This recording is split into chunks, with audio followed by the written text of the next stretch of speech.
ഈ കഥ നിങ്ങൾക്ക് ഇഷ്ടപ്പെടുകയാണെങ്കിൽ ചാനൽ സബ്സ്ക്രൈബ് ചെയ്ത് കാണണേ. ലൈക്ക് ചെയ്യാനും മറക്കണ്ട. ഗൗരി ജോലി കഴിഞ്ഞ് വീട്ടിലേക്ക് എത്തുമ്പോൾ രാഘവനും പങ്കജവും ഗൗരിയെ കാത്ത് സിറ്റൗട്ടിൽ തന്നെ ഇരിക്കുന്നുണ്ടായിരുന്നു. ഗൗരി സിറ്റൗട്ടിലേക്ക് കയറിയതും രാഘവൻ അവിടുന്ന് എഴുന്നേറ്റ് പറഞ്ഞു, മതി നിന്റെ ജോലിക്ക് പോക്കും സമ്പാദിക്കലൊക്കെ. ഇന്നത്തോടെ നിർത്തിയേക്കണല്ലാതും. ഉണ്ടാക്കി പോയില്ലേ എന്ന് വിചാരിച്ചാ എങ്ങനെയെങ്കിലും കല്യാണം കഴിപ്പിച്ച് വിടാന്ന് കരുതിയത്. എന്നിട്ട് ആ കല്യാണം മുടക്കാൻ വേണ്ടി നീ നിന്റെ മറ്റവനെ കൂട്ടുപിടിച്ചു അല്ലേടി. നാളെ മുതൽ ഈ വീടിന് പുറത്തിറങ്ങരുത് നീ. അത് കേട്ട് ഗൗരിക്ക് വല്ലാതെ ദേഷ്യം വന്നു. അവൾ പറഞ്ഞു, ഈ സ്ത്രീയുടെ വാക്കും കേട്ട് ഇത്തിരി പോരുമ്പോൾ ഈ വീടിനുള്ളിൽ പട്ടിണിക്കിട്ട് വീട് പൂട്ടിപ്പോകുമ്പോൾ നിങ്ങൾക്കറിയില്ലായിരുന്നോ നിങ്ങൾ ഉണ്ടാക്കിയതാണെന്ന്? 15 വർഷത്തോളം അമ്മാവൻ്റെ വീട്ടിലെ അടുക്കളപ്പണിയും ചെയ്ത് ഞാൻ ജീവിച്ചപ്പോഴൊന്നും നിങ്ങൾക്ക് തോന്നിയിരുന്നില്ലേ നിങ്ങൾ ഉണ്ടാക്കിയതാണെന്ന്?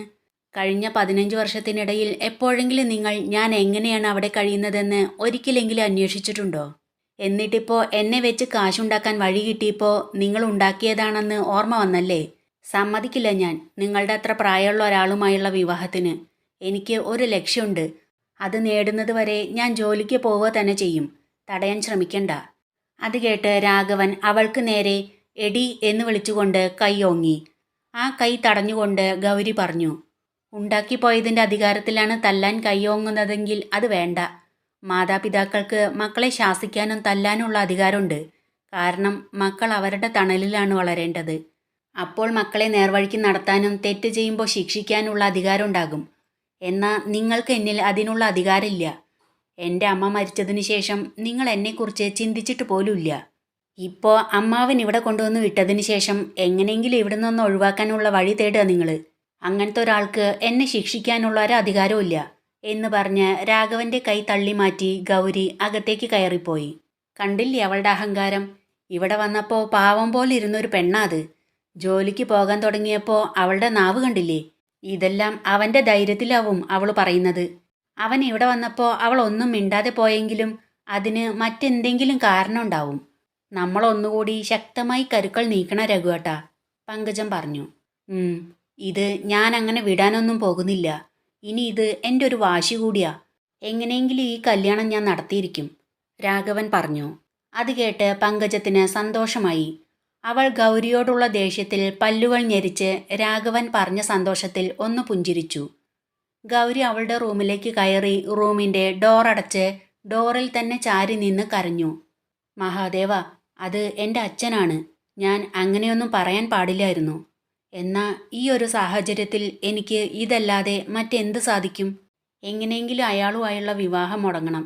എന്നെങ്കിലും മനുവേട്ടൻ്റെ വീട്ടുകാർ ഞങ്ങളുടെ ബന്ധത്തെ അംഗീകരിക്കുകയാണെങ്കിൽ അപ്പം മാത്രം മനുവേട്ടൻ്റെ ഭാര്യയായി ജീവിക്കണം. അല്ലെങ്കിൽ ജീവിത അവസാനം വരെ ഇതുപോലെ ജോലി ചെയ്ത് മാന്യമായി ജീവിക്കണം. ഇതല്ലാതെ എനിക്ക് മറ്റൊരാഗ്രഹവും ഇല്ലയെന്ന് നിനക്കറിയാലോ മഹാദേവ. എങ്ങനെയെങ്കിലും അയാളുമായുള്ള വിവാഹം ഒന്ന് മുടക്കണേ മഹാദേവ. എനിക്കെൻ്റെ കാര്യങ്ങൾ പറയാൻ മറ്റാരുമില്ലെന്നറിയാലോ എന്ന് പറഞ്ഞ് ഗൗരി കണ്ണുകൾ തുടച്ച് കയ്യിലുണ്ടായിരുന്ന ഹാൻഡ് ബാഗ് റൂമിൻ്റെ ഒരു സൈഡിൽ വെച്ച് അവളുടെ ഡ്രസ്സുകൾ മടക്കി വെച്ചിരുന്ന ബാഗിൽ നിന്ന് തുണികളെടുത്ത് പുറത്തേക്ക് പോയി. രാജീവ് വീട്ടിലെത്തി കുളിച്ച് ഫ്രഷായതിനു ശേഷം അവൻ്റെ റൂമിൽ ലാപ്ടോപ്പിൽ എന്തൊക്കെ ചെയ്തുകൊണ്ടിരിക്കുമ്പോൾ രേണു അവിടേക്ക് വന്നു. ഏട്ടാ, ഗൗരി ചേച്ചിയെ കണ്ടോ ഇന്ന്? എന്തുകൊണ്ടാണ് ഏട്ടൻ്റെ പ്രപ്പോസൽ ചേച്ചി വേണ്ടെന്ന് വെച്ചതെന്ന് ചോദിച്ചോ? രേണു ചോദിച്ചു. അവൻ ലാപ്ടോപ്പിലെ വർക്ക് ചെയ്യൽ നിർത്തി രേണുവിനെ നോക്കി പറഞ്ഞു, നീ പറഞ്ഞത് തന്നെയാ സത്യം. അവൾ മറ്റാരെയോ സ്നേഹിക്കുന്നുണ്ട്. അല്ല, മറ്റാരോ അവളെ സ്നേഹിക്കുന്നുണ്ട്. ആരുടെയും സ്നേഹം കിട്ടാതെ വളർന്നവളല്ലേ. അതുകൊണ്ട് അയാളുടെ സ്നേഹത്തെ വേണ്ടെന്ന് വയ്ക്കാൻ അവൾക്ക് കഴിയില്ല. സാരല്ല ഏട്ടാ, ആ ചേച്ചി മറ്റേ ആരെങ്കിലും സ്നേഹിക്കുന്നുണ്ടെന്ന് അറിയാതെയല്ലേ ഏട്ടന് ആ ചേച്ചിയോട് ഇഷ്ടം തോന്നിയത്. അതിന് നിരാശ തോന്നേണ്ട കാര്യമൊന്നുമില്ല. ഏട്ടനുള്ള പെൺകുട്ടി മറ്റെവിടെയോ ആയിരിക്കും, രേണു പറഞ്ഞു. എനിക്ക് നിരാശ തോന്നിയെന്ന് നിനക്ക് തോന്നാൻ കാരണം എന്താ? എനിക്ക് ഒരു നിരാശയില്ല. എനിക്ക് അവളോട് ഇഷ്ടം തോന്നിയത് സത്യം തന്നെയാ. ആ ഇഷ്ടം ഇപ്പോഴും ഉണ്ട്. ഒരാൾക്ക് ഒരാളോട് ഇഷ്ടം തോന്നുന്നത് സ്വന്തമാക്കാൻ വേണ്ടി മാത്രമല്ല. നമുക്ക് നല്ലതെന്ന് തോന്നുന്ന എന്തിനോടും ഒരു ഇഷ്ടം തോന്നില്ലേ എന്ന് കരുതി അതെല്ലാം നമ്മുടെ സ്വന്തമാകണമെന്ന് നമ്മൾ ആഗ്രഹിക്കാറുണ്ടോ? കുട്ടിക്കാലത്ത് ആകാശത്ത് മഴവില്ല് കാണുമ്പോൾ നമുക്കതിനോട് വല്ലാത്തൊരിഷ്ടം തോന്നും എന്ന് കരുതി അതിനെ സ്വന്തമാക്കണമെന്ന് ആഗ്രഹിക്കുന്നുണ്ടോ? എന്നാൽ അത് മാഞ്ഞു പോകുമ്പോൾ ഒരു സങ്കടം തോന്നും. അതുപോലെ അവളോട് എനിക്ക് ഇഷ്ടം തോന്നി. അവളുടെ സങ്കടങ്ങൾ ഇല്ലാതാക്കണമെന്നും തോന്നി. അതുകൊണ്ട് എൻ്റെ ഭാര്യയാക്കണമെന്ന് ഞാൻ ആഗ്രഹിച്ചു. എന്നാൽ അവൾ മറ്റൊരാളെ സ്നേഹിക്കുന്നുണ്ടെന്നറിഞ്ഞപ്പോൾ ഞാൻ ആ ആഗ്രഹം ഉപേക്ഷിച്ചു. എന്ന് കരുതി അവളോടുള്ള ഇഷ്ടം ഇല്ലാതായിട്ടൊന്നുമില്ല.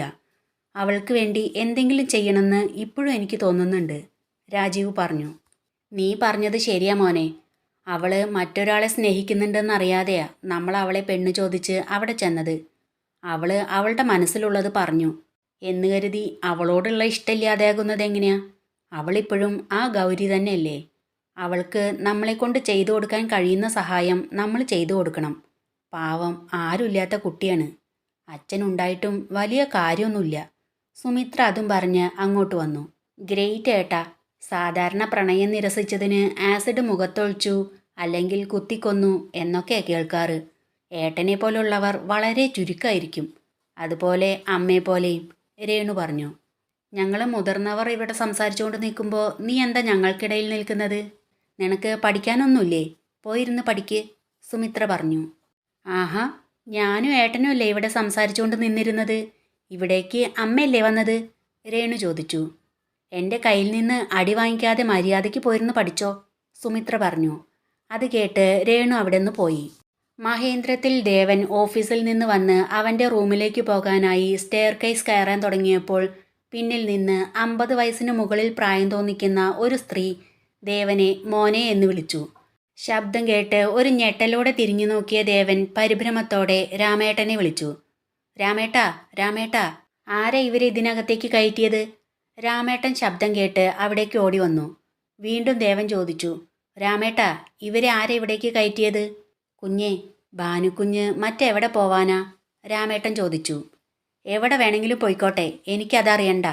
കൊലപാതകികൾക്കും ജയിൽ പുള്ളികൾക്കും കയറി താമസിക്കാനുള്ളതല്ല എൻ്റെ വീട്. ഇറങ്ങിവിടുന്ന്, ദേവൻ ഒച്ചയെടുത്തു. മോനെ, വീണ്ടും ആ സ്ത്രീ വിളിച്ചു. എന്നെ അങ്ങനെ വിളിക്കരുത്. നിങ്ങൾ എന്നെ അങ്ങനെ വിളിക്കുന്നത് എനിക്കിഷ്ടല്ല, ദേവൻ പറഞ്ഞു. അവിടെ ബഹളം കേട്ട് രവി അങ്ങോട്ട് വന്നു. രവി, ഇവരെ പിടിച്ച് പുറത്താക്കി ഗേറ്റ് പൂട്ട്, ദേവൻ രവിയോട് പറഞ്ഞു. കുഞ്ഞേ, ഈയൊരു രാത്രിയെങ്കിലും ഭാനുക്കുഞ്ഞ് ഇവിടെ നിൽക്കട്ടെ, രാമേട്ടൻ പറഞ്ഞു. ഈ ഒരു രാത്രി എന്നല്ല, ഒരു നിമിഷം പോലെ ഇവരിവിടെ നിൽക്കുന്നത് എനിക്കിഷ്ടല്ല. രവി, ഇവരെ പിടിച്ച് പുറത്താക്ക്, ദേവൻ പറഞ്ഞു. രവി അപ്പോൾ അവരുടെ അടുത്തേക്ക് ചെന്ന് പറഞ്ഞു. മാഡം, പ്ലീസ്, സാറിനെ ടെൻഷനാക്കാതെ ഒന്ന് പുറത്തേക്ക് വരൂ. രവി, അപേക്ഷിക്കാതെ പിടിച്ചു വലിച്ചു കൊണ്ടുപോയി പുറത്തു തള്ളവരെ, ദേവൻ പറഞ്ഞു. അത് കേട്ട് കണ്ണിൽ നിന്നൊഴുകി വന്ന കണ്ണുനീർ സാരി തലപ്പ് കൊണ്ട് തുടച്ച് അവർ പുറത്തേക്ക് നടന്നു. അവർ മെയിൻ ഡോർ കടന്നതും ദേവൻ പറഞ്ഞു. രാമേട്ടാ, ഡോർ അടക്കി. രാമേട്ടൻ ചെന്ന് ഡോർ അടച്ചപ്പോൾ ദേവൻ അവൻ്റെ റൂമിലേക്ക് പോയി. പിറ്റേന്ന് ദേവൻ ഓഫീസിലെത്തി കുറച്ചു കഴിഞ്ഞാണ് കോശി സാർ എത്തിയത്. വന്നതും നേരെ ദേവൻ്റെ ക്യാബിനിലേക്ക് പോയി. കോശി സാറിനെ കണ്ടപ്പോൾ ദേവൻ പറഞ്ഞു. സാർ ഇരിക്കൂ. ഇന്ന് ഫീൽഡിൽ പോയില്ലേ? ഇന്ന് മറ്റൊരു ഡീൽ ഉറപ്പിക്കാനുണ്ട് ദേവൻ. കുറച്ചു കഴിഞ്ഞ് രാജീവിനെ കൂട്ടി പോണം, കോശി സാർ ചെയറിൽ ഇരുന്നു കൊണ്ട് പറഞ്ഞു. ഫീൽഡിൽ പോകുന്ന മറ്റുള്ളവരുടെ കാര്യമൊക്കെ സാറ് ശ്രദ്ധിക്കുന്നുണ്ടല്ലോ. അവർ നന്നായി വർക്ക് ചെയ്യുന്നൊക്കെ ഉണ്ടോ? ദേവൻ ചോദിച്ചു. ഫീൽഡിലെ കോമ്പറ്റീഷൻ ദേവൻ അറിയാലോ. മഹീന്ദ്ര ഗ്രൂപ്പ് ഫീൽഡിൽ നല്ലതുപോലെ കളിക്കുന്നുണ്ട്. അന്ന് നമ്മൾ CJ പ്രൊഡക്ഷൻസിൻ്റെ വർക്ക് ഏറ്റെടുത്തത് അവർക്ക് അത്ര രസിച്ചിട്ടില്ല. ഇതുവരെയും ഫീൽഡിൽ കസ്റ്റമർക്ക് ആവശ്യമുള്ള എല്ലാ വർക്കും ഏറ്റെടുത്ത് ചെയ്തിരുന്നത് അവർ മാത്രമാണല്ലോ. നമ്മൾ എഗ്രിമെൻ്റ് സൈൻ ചെയ്തതിന് ശേഷം മഹേന്ദ്ര ഗ്രൂപ്പ് അതറിയുന്നത്. അതിനുശേഷം അവർ ആ പാർട്ടി കാണാൻ ചെന്നിരുന്നത്രേ. എന്നാൽ പാർട്ടിക്ക് മഹേന്ദ്ര ഗ്രൂപ്പിൻ്റെ മാർക്കറ്റിംഗ് മാനേജർ സംസാരിച്ച രീതി അത്ര ഇഷ്ടപ്പെട്ടില്ല.